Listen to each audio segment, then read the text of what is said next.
I might make this my channel background. Nice map of the world there. It would make a good background if this was to be a sort of network of me covering world affairs and so on. Anyway, I want to talk about arguments. And a particular aspect that I've noticed to arguments, especially online. Um, Arguments are a part of human communication. They are normal, not pleasant, but they're very normal.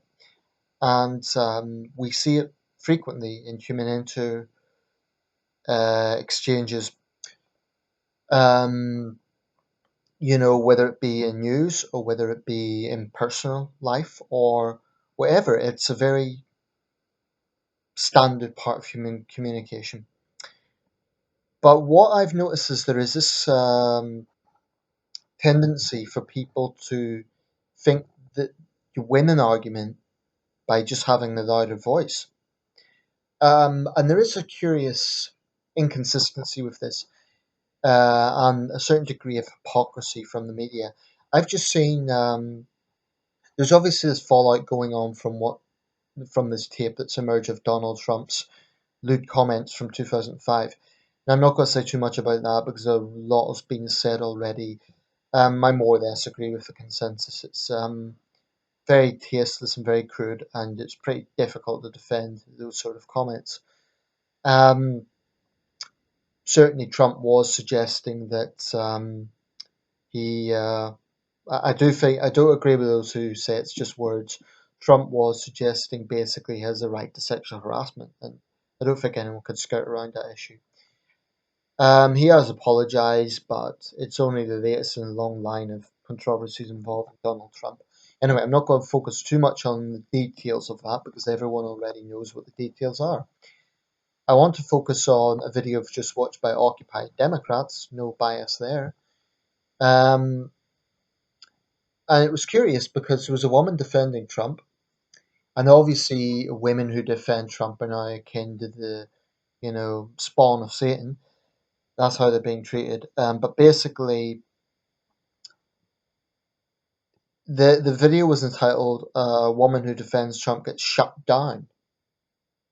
Woman who defends Trump's sexist language gets shut down. Now, that Trump's language is sexist is hard to deny, and it is quite hard to understand why women would defend Trump. But you can't help but notice the irony of this.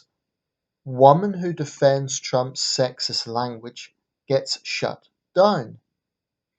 In other words, the people posting this video are pointing out Trump's sexism, which is hard to deny, but they're doing it by shouting down a woman.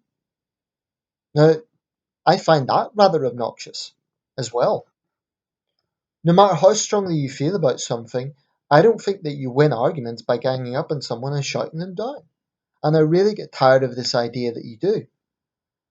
No matter how strongly you feel about something, yelling over someone, especially when in this case it was 4-on-1, it was I think it was on CNN, may have been Fox, I don't know, but anyway, it was posted by Occupied Democrats, and I just found it rather the expression shutting someone down. That is the most obnoxious concept I can think of when it comes to free expression, shutting someone down. Now, they're not literally saying you're not entitled to a view, but I would argue it amounts to bullying, no matter how strongly you feel about something. I feel the same way when adults, grown men and women, feel the need to boo someone. It's pathetic.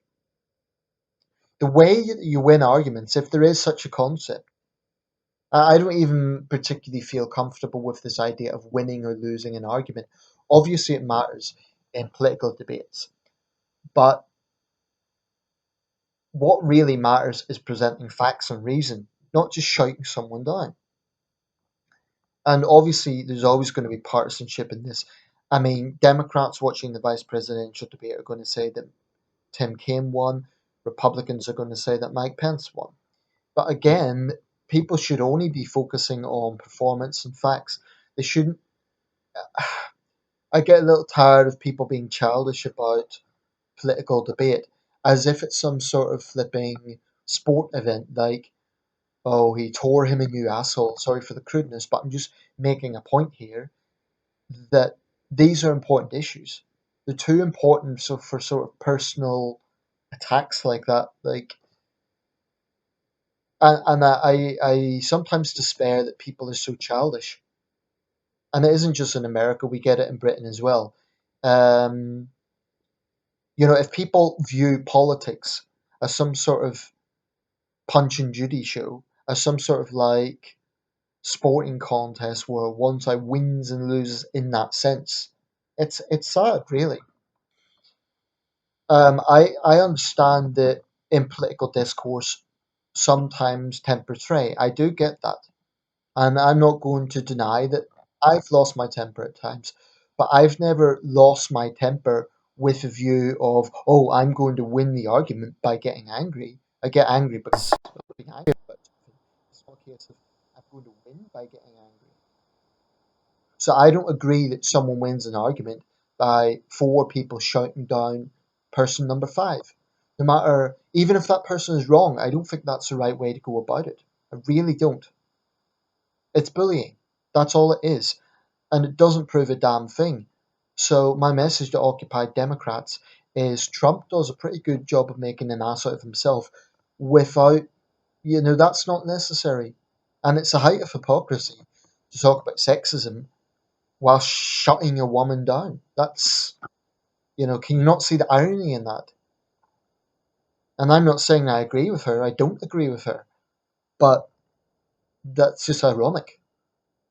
So let me know your thoughts.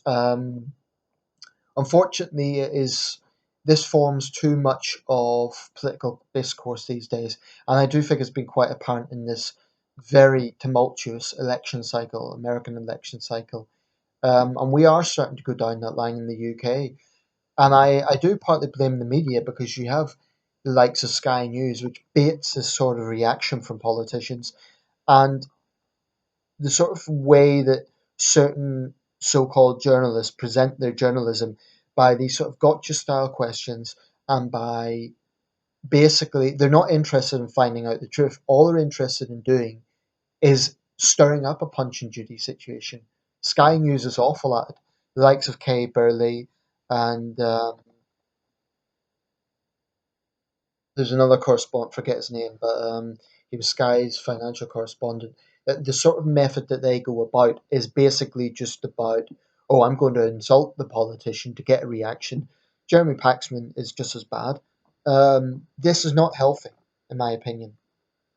I want journalists who, yes, will ask tough questions, but do it in a respectful way, because there's no need to be disrespectful. You can ask a politician, you can hold them to account without being disrespectful. I'll give a good example, just to balance things out a little.